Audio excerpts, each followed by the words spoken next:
আসসালামু আলাইকুম, কেমন আছেন সবাই? এখন আমি আপনাদের মাঝে বসে আছি একটা আলুর জমিতে।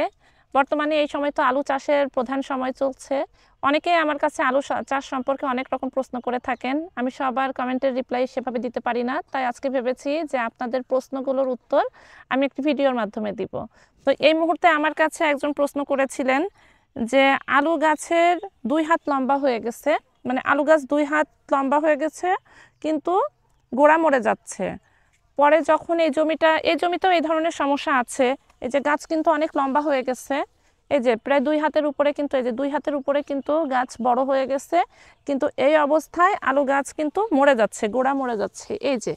এই যে এটা দেখেন, এটা কিন্তু গোড়া থেকে মরে গেছে। এই এই আলুটাকে যদি, গাছটাকে যদি তুলে ফেলা যায়, দেখা যাবে যে গোড়ার শিকড়গুলো কিন্তু পুরাপুরি মরে গেছে। তো এই সমস্যার সমাধানের জন্য আমরা কি করব?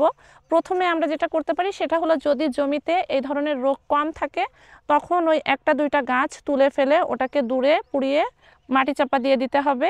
আর যদি এই ধরনের সমস্যা গাছ জমিতে অনেক বেশি থাকে তাহলে আমাদেরকে স্প্রে করতে হবে। আমাদেরকে এখানে স্প্রে করতে হবে রোবরাল 10 লিটার পানিতে 20 গ্রাম, অর্থাৎ লিটারে 2 গ্রাম হারে রোবরাল যদি আমরা স্প্রে করি তাহলে কিন্তু আমরা এই ধরনের সমস্যা থেকে মোটামুটি রক্ষা পাবো।